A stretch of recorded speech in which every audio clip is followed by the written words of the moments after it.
Hey man, this is your boy Ernesto once again, First and 10 Atlanta. We're here at Uptown Studios, Urban Atlanta Studios, actually, Uptown Comedy Corner, Comedy Club right here in Hateville. But hey, I got a very special guest with me today here on the episode. I know him as Jeff, Big Jeff. That's what I call him.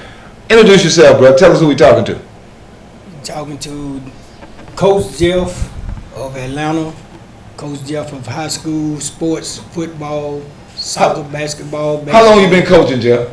30 years. 30 years. In what areas? Name some of the areas you done coached in. Because I know I met you about 20 years ago, but name me some of the areas you coached in, man. I've coached at South Atlanta High School, Washington High School, Douglas High School, Thera High School, and Doug High School. Damn. Of Atlanta. Douglas of Atlanta. That's a lot of schools, man. Name some of the players. I know you know a lot. I hear you always talk sports in the barbershop with Tick and the other guys and Mark and Deep, everybody else, man. But tell me what has changed about Little League football from the time that you started coaching 30 years ago today? What's different about it? The difference in Little League football, as my observation, is coaching. Coaching? The styles of the coaches of today's kids is totally different from when I was growing up. Elaborate. Let's go back to the time when you were coaching, when you first started coaching. What's different about the styles now? What do you mean difference? You mean in the time change, or what do you mean? What are some of the methods, or what do you mean by it? The differences I'm speaking on are coaches that coach nowadays. They coach kids more on the talent, opposing to teaching a kid how to play the game. Oh, so what you're saying, they looking for kids with already made talent. Yeah. And those are the ones they're willing to work with. Yeah. So in other words, you can take an average guy that knows nothing about football and you try to teach him fundamentals. Is that what you're saying? Basically. Okay. Yeah. And that's one thing. What's something else? What about the parents? What has changed about the parenting from back then to now? The parents are now. Yeah. The parents are more. They're more attentive than the parents were when I was growing up. Okay. You know what I'm saying? You know, you got more parent participation now than you did when we was growing up. Because when we was growing up, we played sports based on just having something to do. Okay. The occupied time. Yeah, today's kids are playing sports because they are actually somewhat forced into doing it. As I've observed. A parental thing. Yeah. So you know you got guys who are trying to live their childhood dreams through their kids. Oh. That's what I call it. Oh, so he used to be a quarterback, so he wants Junior to be a quarterback. Yeah.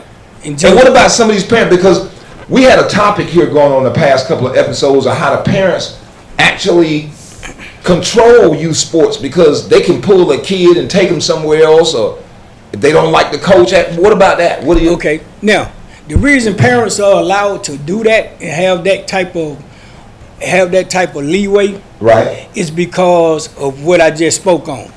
The coaches nowadays are more interested in using the kids for their talents, so they allow the parents to run the organization. Whoa. So parents, you hear that? Some of y'all be trying to run that. I know, because I had a coach who's also a parent, and he was like, he drive an hour to take his child to practice every day. And I was like, well, you pass different cities on your way going to Lithonia. But he said he chooses to drive them out there. Okay.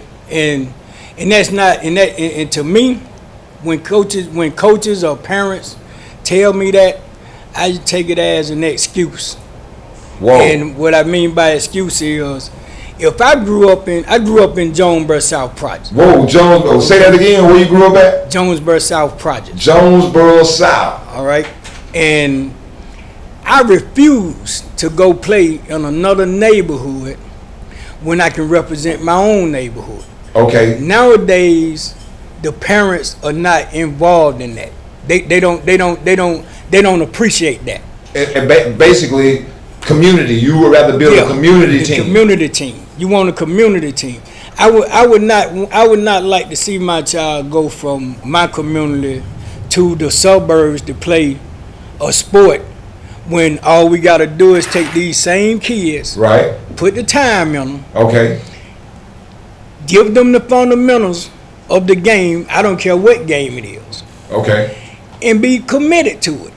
Okay. Coaches nowadays are not committed, and what I mean by committed means if I'm coaching in one league this year, Okay.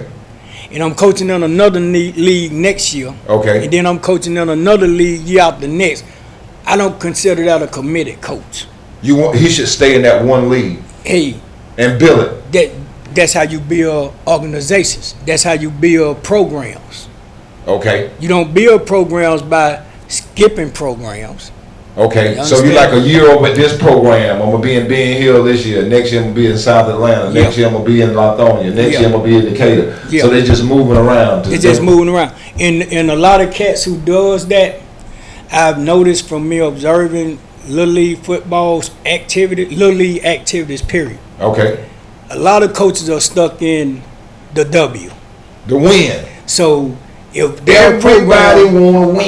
if their program is not, if their program is a successful program this year and it falls off next year, you can 99% bank on some of those coaches not being there just for that purpose. Just for that single purpose. Just for that purpose, Because the it's not a program is winning not a program. winning program anymore. So basically, a lot of the teams to me that seems like that's a way for teams to be getting stacked. Because I'm gonna recruit. What do you think about players and coaches that leave teams in the middle? Like if you and I are a coach on a team, and then all of a sudden you and I we don't agree on some form of coaching or some direction of the team, and I say, well, hey, I'm gonna take me about 8-10 players, and I'm going over here. What do you feel about that? Okay. Now, I can speak on that two ways. Because Okay. I am one of those coaches. On what side of the fence were you that coach? I'm that coach on the side of the fence to where if a program is not up to par, I'm not going to hang around. And what I mean by hang around is if I see a program that's trying to develop as a program, Okay. I'm committed. All right. But if I see a program that's being used to get the advantage of the sport itself, that's not a good program to me. Okay. So I'm not going to try to take the kids out the program. What Okay. I'm going to do is I'm going to do like I tell the women that I have dealt with throughout my life. Okay. When I leave you, I'm going to leave you with a mark, not a scar. I got So you. when I leave your program, at least the kids that I was coaching, they're going to at least be fundamentally sound and have an IQ of the game that they're playing. So you're gonna leave them with something. So when I leave them, I'm going to leave them with something that's going to take them through life. I got you. Opposing to what's going to happen with them within 10 games or 15 games of a football season. I got another question for you, Coach.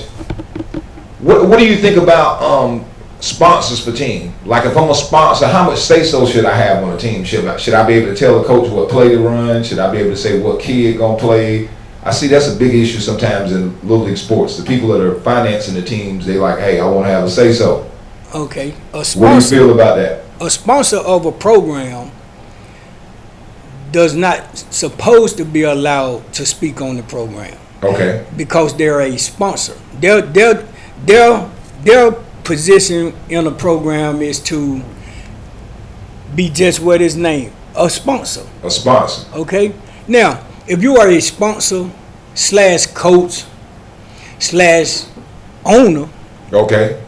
that's a different ball game. If you own the team. You understand? If you own the team, you got say so. Okay. If you are a coach on the team, you got to say so. But if you're just a person that's contributing funds, you shouldn't have say so because, you know, if that's the case, all the parents are sponsors. Okay. Because they are paying for their kids to be out there as well. Okay. I'm with you. Yeah.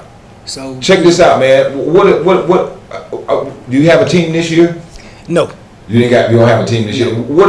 Tell me something. What are some teams or what are some programs that you respect? I know you know. Tell some of the coaches that started with you, man. Like I know Coach Tim. You and him. I know y'all pretty good. As a matter of fact, I went over and covered a couple of games with the Atlanta Vikings when you were over there coaching. Yeah. What are some programs in Atlanta that you like? That you are familiar with, or some of the coaches that I can say that you respect in Atlanta? I respect all coaches. Okay. There's no particular coach that I respect. I respect all coaches because I am a coach, and coaching is a fraternity. Okay. So, it's the difference between the coaches mentality. You know what I'm saying? We have coaches who have a coach's mentality, and then we have a coach that has a mentality that, hey, I'm just here. Okay. You know what I'm saying? So we have to, pick and choose our battles. All right. In coaching. Okay. But what we do is, as coaches, is we settle our differences behind closed doors. Because once we're on the sideline, we're on one. We're supposed to be one. Okay. But now tell me this: what do you think? What is your feeling on these parents? I know last year there was a big brawl. What about these parents controlling their anger during these games? Can you speak on that something? Because the kids are there to have fun. But last year I saw something. It was all over YouTube. A couple of parks have been threatening to cut back programs because they don't want the insurance liability. So parents, when you get to these games and you show out, you only hurting the kids because they're going to want to close your program because the city ain't going to be able to get insurance. The insurance company going to be like, because if 3 people's arms get broke, I got 3 lawsuits. So what do you think about that going on at games? Parents getting into it. Parents' participation should be at a minimum. Meaning their participation should be, bring me your child at 6 o'clock. Okay. Okay, and trust me as a coach to take this kid that you brought me and send you back home a man. I learned that philosophy from one of the most respectable coaches in the game, which is Coach Willie Hunter. Willie Hunter. Yeah. And that's a name in Atlanta. Everybody know Willie Hunter. He coached at what? Morris Brown, Morehouse? Man, coach done coached all over. That's the same. He be coming to the barbershop, don't he? No, that ain't him. Coach Willie Hunter is one of the greatest of the game. You say the greatest? One of the greatest of the game, and he's also one of the best teachers that I have ever coached under. What are 3 things that he instilled in you? When you say 3 things he instilled in me was how to become responsible. Responsibility. How to take on responsibility and accept responsibility and become one of the men that people respect. Coach Hunter has a great level of respect, and he teaches that to you as a child, as an adolescent, as an adult, throughout life. As long as you're in Coach Hunter's life, he's going to continue to teach you, and you're going to continue to grow. I got you. You know what I'm saying? He brought me a long way. You know what I'm saying? Him and Coach Rodney Cofield. Coach Cofield. They gave me a second chance at life, is how I put it. When I coached with them guys, man, for years. And they gave me the mentality that the street, it's the street. But if you want to better yourself, you surround yourself with the people who you want to be like. Or the people you want, or how you hear want that, kid? Surround yourself with people that you want to be like. That's a good quote there. Yeah, so, and I was coaching at Washington High School. Tell you this story. Okay. And Coach Cofield had me on the offensive side of the ball. Okay. After my second year, I came to practice. We was on off-season practice. I come to practice. Coach Cofield told me, he said, Coach Jeff, he said, Coach Hunter asked me, could you come to the defensive side of the ball? Okay. Because from offense to defense. From offense to defense. He said, because he feels that you can get it done. You know what I'm saying? So, hey, when I tell you my chest poked out like Superman. Because, if you know Coach Willie Hunter, and he give you an accolade like that, and you know his history, for Coach to recommend you to be on the same page with him, hey man, that was the most exciting event of my life at that moment. You know Hey, tell me this: when you speak about defenses, how complicated can you make a defense for these kids? They like 5U, 12U, 11U, 10U. I mean, you a defensive minded coach? What kind of defenses you playing? 3-4s, 4-3s? What you playing? Now you play defense. You play defense. So it ain't no scheme. It's not a number. It's not a number to defense. The way you design your program is the way you design your offense, your defense, special teams, whatever. Because everything is based on the talent. Okay. You understand? So you got to be an evaluator of talent. You got to evaluate your talent to find out what you got.